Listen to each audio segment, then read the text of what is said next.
If we were ranking the most well-known psychology experiments, the Stanford Prison Experiment would likely take the top spots. See, even ChatGPT agrees. This experiment, showing how people conform to social roles and how those with authority can quickly go nuts, is one of the first experiments newcomers to the basics of science usually encounter. What is the Stanford Prison Experiment?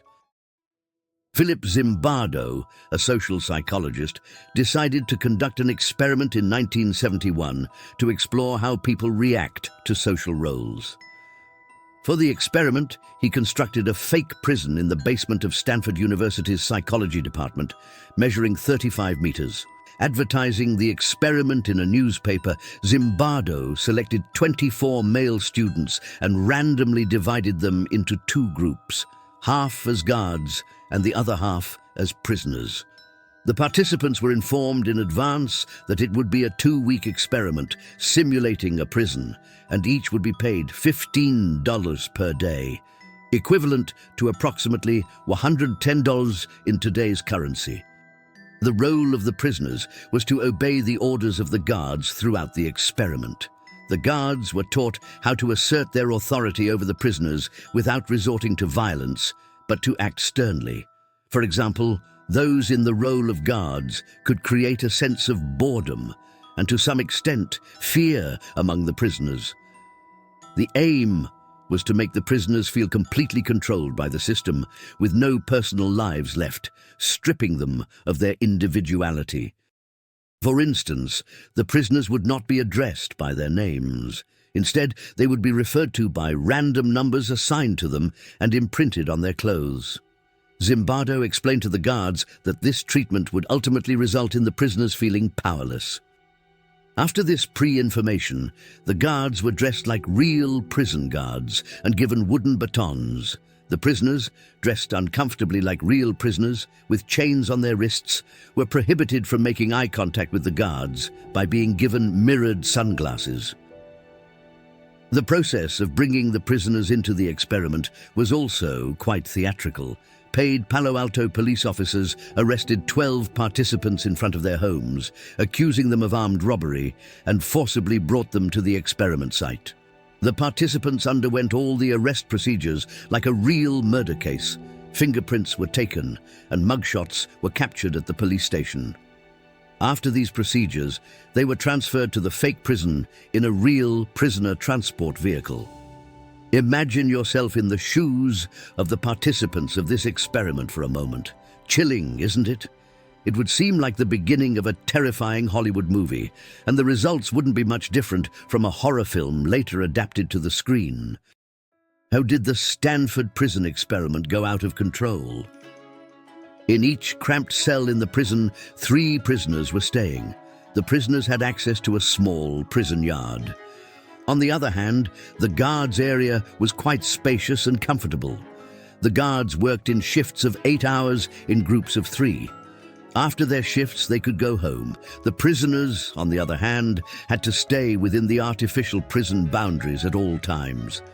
The experiment began this way, and after the relatively smooth first day we'll witness, things started to go chaotic on the second day. On the second day, the prisoners in the first cell blocked their doors with beds, undressed, and refused to obey orders by saying they wouldn't listen to the guards. In other words, a rebellion had begun. In response, the guards sprayed fire extinguishers on the prisoners, stripped them of all their clothes, and placed the ringleaders, the whole. Events unfolded in this way, and within just a few days, seemingly ordinary and normal university students transformed into viciously sadistic guards and increasingly frightened prisoners. For example, the guards created a special cell for those who did not join the rebellions and began rewarding them.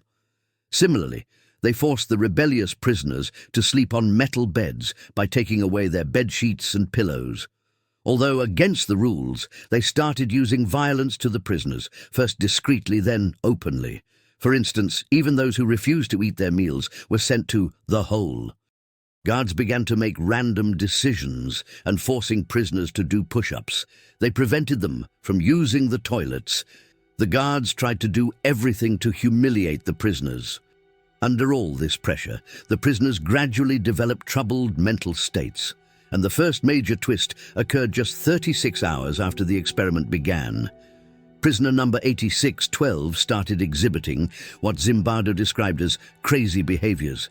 Zimbardo describes the events as follows. Prisoner number 8612 started acting insane. He screamed, shouted, cursed, and had uncontrollable fits of anger.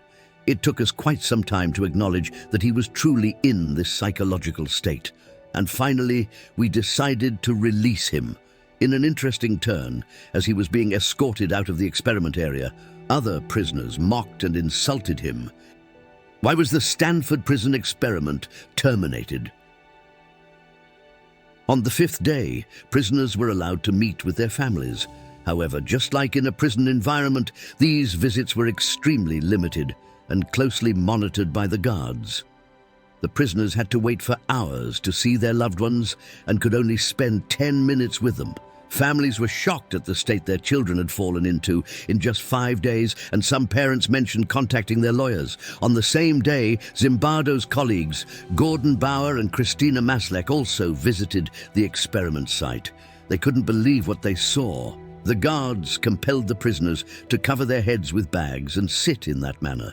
Both of them asserted that the experiment lacked ethical standards, and Zimbardo had completely deviated from the impartial role of the prison warden he was supposed to maintain. Remarkable, isn't it? Consequently, due to these unfolding events, Zimbardo opted to conclude the experiment 8 days earlier than its usual duration, on the 6th day. He gathered all the participants, ensured they received $1,490, equivalent to today's currency for the 14 days, and individually conversed with each of them, narrating all the aspects he had observed in the experiment. Additionally, a few weeks later, he sent them a questionnaire by mail, asking them to express their thoughts and feelings about the elapsed time. Zimbardo documented all these findings in his book titled The Lucifer Effect: Understanding How Good People Turn Evil. In my opinion, the money Zimbardo promised and what he did in return is a glaring example of inappropriate manipulation and is certainly unacceptable. But more importantly, Zimbardo kept the original recordings and documents of the experiment hidden for a whopping 48 years. The only source of information about the experiment was his published book. Despite this limited information, Zimbardo's conclusions, drawn from the experiment, were highly controversial. For example, Zimbardo exhibited behaviors during the experiment that encouraged the guards to display aggressive conduct. This suggested that, instead of naturally transforming into monsters, they were adopting monstrous behaviors with Zimbardo's approval to explore the boundaries of their assigned roles. This phenomenon is referred to as the demand characteristic. Participants tend to act in ways they believe researchers anticipate, leading to the complete unreliability of the experiment's results. Consequently, Zimbardo's conclusions, such as the idea that people are compelled to adopt monstrous traits when given power, resemble a complaint about an actor's overly realistic portrayal. The participants were merely conforming to what they believed was expected of them, and there's nothing abnormal about that. Were the participants truly selected randomly? Zimbardo, in 2019, when he allowed other scientists to examine these original documents for the first time, a host of other hidden issues began to emerge. Experts scrutinizing these documents found that the selection process of the participants was not truly random, not even at the very beginning. On the contrary, all the students selected from the applicants had above-average scores in aspects such as aggressiveness, authoritarianism, Machiavellianism, narcissism, and sanctity, while scoring below average in areas like empathy and altruism. In other words, these participants did not turn into monsters due to the roles assigned to them during the experiment. They were predisposed to such behaviors from the start. Did all the guards really turn into monsters? The second and much more critical criticism is the issue of diversity among the guards. Generally, when this experiment is narrated, it implies that all the guard participants turned into monsters. However, aggressive behavior was observed in only about 30% of the guards. So, the overwhelming majority of the guards resisted the encouragements toward monstrous behavior from both Zimbardo and other guards due to the assigned role. This undermines the overarching messages often conveyed about this experiment. Most people, even in situations where they are given unlimited power, continue to preserve their humanity. Contrastingly, those who narrate this experiment claim that it demonstrates everyone secretly being a monster. Of course, our circumstances can prompt us to be more aggressive or cruel than usual. That's not surprising. We know, for instance, that even seemingly ordinary individuals during World War II did horrendous things under the Nazi flag. What matters is how well we can resist these impulses. Frankly speaking, if we look at the overall outcome of the Stanford Prison Experiment, it seems that the vast majority of people can resist these impulses. So the claimed inevitability of becoming a monster, as asserted by those narrating this experiment, is not a universal behavior. Did prisoner number 8612 really go crazy? Additionally, as a result of interviews with the participants, some serious issues emerged. Do you remember the first dropout of the experiment, the participant numbered 8612? In an interview conducted with this participant, Douglas Corpy, in 2017, after 36 hours, he shouted things like, "Oh my God, it's burning inside me, I can't take it anymore, get me out of here." He claims he did this intentionally to escape the experiment because Corpy believed he could continue studying during his participation in the experiment, but those playing the role of guards took away his books and hindered his studying. However, Corpy had an important postgraduate exam to prepare for, and therefore he needed to leave the experiment. But nobody really listened. Lastly, a more significant issue arises in subsequent repeated experiments where results contrary to Zimbardo's study were obtained. For instance, in an experiment conducted and broadcasted on television by the BBC, the guards and prisoners did not engage in the kind of throat-grabbing behavior seen in the Stanford experiment. Instead, they displayed efforts toward building a relatively egalitarian or fair and equal system. Of course, that experiment is not flawless either. It was conducted by the BBC, and some may argue that even this aspect makes it inherently flawed. Additionally, knowing that the experiment would be televised could have influenced the subjects to behave more positively. But that's the point. The conditions under which an experiment is conducted directly affect the subject's behavior and can lead to the invalidity of the claims we assert. Furthermore, repeated experiments can yield completely different results. How can we make sweeping generalizations about human nature based on a single experiment, right? But when you look at the academic side of things, you'll see that these exaggerated popular stories are indeed quite far from the truth. Most importantly, the idea these stories suggest, that human nature is completely understood and we'd all turn into monsters under certain conditions, isn't true. Sadly, even psychology textbooks avoid discussing these recent findings or criticisms about the experiment in detail. Yet these details matter.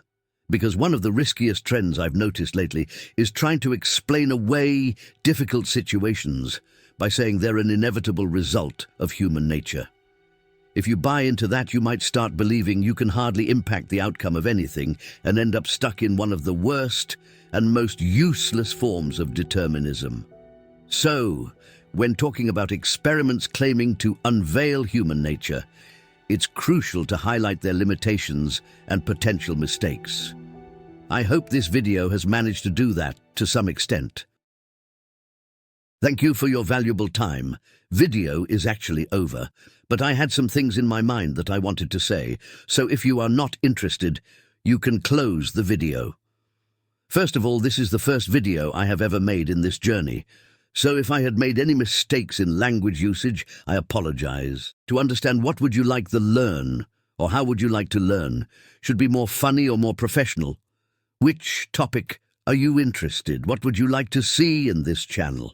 If you can comment down below absolutely anything you want to suggest or let me know, please don't be shy. It would mean a lot. Again, thank you for your valuable time, and I hope you never forget, a lie gets halfway around the world before the truth has a chance to get its pants on. What? Bro, what are you talking about, man?